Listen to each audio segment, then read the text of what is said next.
you know, they say sometimes the right person, it'll just click. And, you know, I've been doing this sport since I was 18 years old, so over 6 years, and I've had so many people come and go, and they try to tell me, you know, things that I always needed to hear, but it never really clicked until I met her. And I actually met her through Instagram, go figure. And I think I slid into her DM. I responded to like one of her stories because her proportions were just ridiculous. I was like, who is this girl? And ever since then, I think she was like, yo, we gotta train sometime. And then we figured out we were in the same state. And that first training session, I don't think we've gone more than 10 minutes without texting each other since then. It's been like 3 months, but I felt like I've known her for 3 years. I have never had a training partner, and I'm not saying this to be prideful. I just know where I like to take things, and a lot of people call me intimidating. They say I take it too far, they say I'm too much, which is fine, you know, that's their opinion. I know where I want to go and how I like to train, and, you know, lots of people can look at me and be like, oh, I want to train with you, and it just wasn't up to the same caliber. I met Taylor, and she was up for the challenge, and I was like, okay. Another female who wants to train like me, that's cool. Like I said, and there's plenty of females who train hard. I've just never had them like at arm's reach. So, you know, we trained the first time, immediately clicked. We just like literally were just in awe of each other and just like kept just learning off each other and just like bouncing ideas and thoughts off each other. It takes a lot for not only an individual but for a bodybuilder to allow another individual / bodybuilder come in and give their input.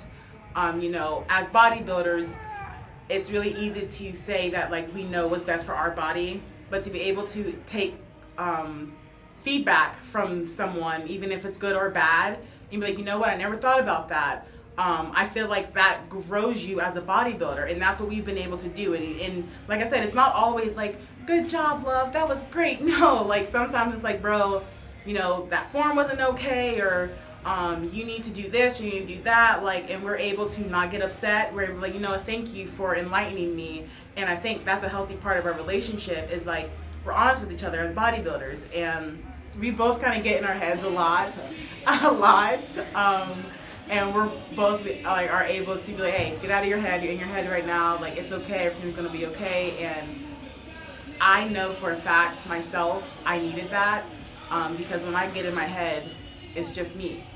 And I kind of keep to myself, and I don't like to let other people know that I'm struggling. And she sees right through that. And, you know, we can talk about it and get over it, and then I'm back to normal. So I definitely think everyone should have a person that they can rely on, that's another eye on their physique, that keeps an eye on their mentality, that keeps an eye on their actions, like anything and everything. I think it's very good to just have that extra person to lean on. They say, you know, bodybuilding isn't a team sport, but in my opinion, no one can do this alone. No one.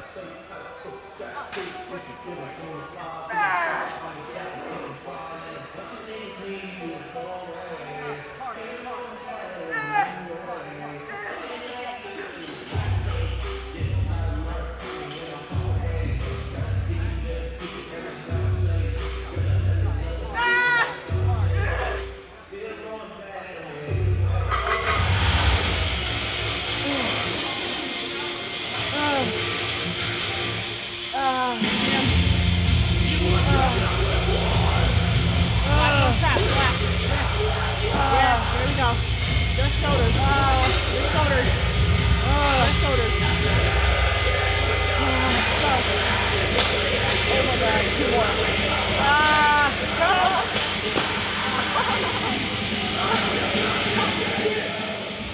So personally, I think this is where passion definitely comes into play, and also perspective. So if you look at it like, oh, I have to eat the same things every day, obviously you're going to look at it as something you're going to dread.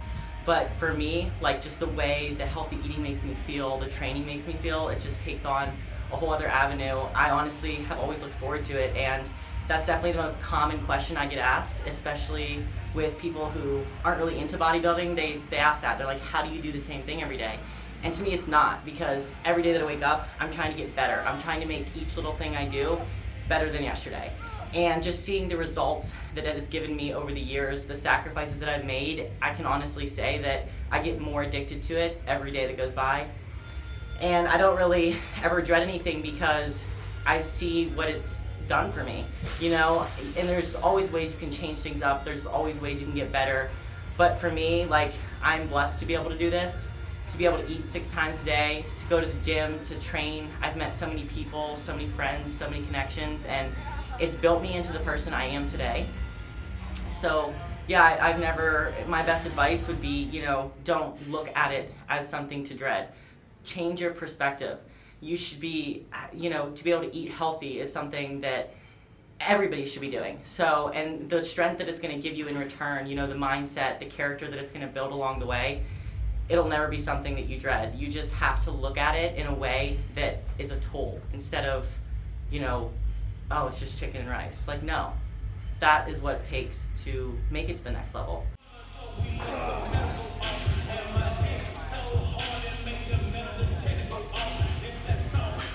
Growing up, I was never really in sports. So like, I know a lot of people who are really good at bodybuilding, you know, can pull from the competitive drive of like being in football or cheerleading or anything that made you competitive. I wasn't that in high school. It was like books and, you know, spelling bees and things like that. So like, coming into all of this is all brand new and it's exciting because I'm like, not only am I like gaining this new like competitive drive, but it's like, for me, it's me against me. Like, that's what's driving me. Like, I'm not looking at anyone else because at the end of the day, like I said, we all have different stories. We all came from different backgrounds and things like that. So I don't think it's very fair for me to look at someone, I'm gonna be like, oh my gosh, look at this, look at that, they're doing this, they're doing that. When we have completely different places of where we came from. So it's like, yes, there's a lot of noise, there's a lot of fantastic physiques out there, but at the end of the day, it's me versus me. As long as I can look at myself and know that I'm getting better, you know, month by month, year by year, that is what drives me, not really the competition, noise, and like everyone else. Every time. Yeah, go. Keep going. Drop more. Come on, these are the reps to build you. Come on. Get 3 more. Get 3 more. Drive hard. 2 more. I know you have 2 more. Hard. Hard. Get another one. Go. Hard.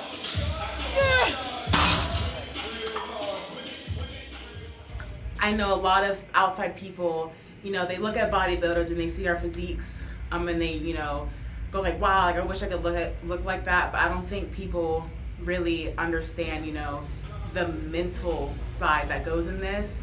So, and I don't think a lot of people talk about it either. You know, they talk about, you know, the grinding and never stopping and the cardio and all the physical stuff, but no one really talks about the mental stuff. So coming into this as a bodybuilder, I want to keep my mentality sane. I want to keep a healthy mentality. I want to be able to look at my progress more than just my physique, but making sure I'm staying on a good path, mentality-wise, physically, you know, in all aspects. So bodybuilding, the goals, be on the Olympia stage. I'm not going to be like, I'm going to be on Olympia stage by this date, because like I said, I'm doing this for me. Everything will come as it's supposed to. So just getting better physically, mentally, day by day, week by week, year by year. And at the end of the day, I would like to be a women's physique competitor on the Olympia stage. So.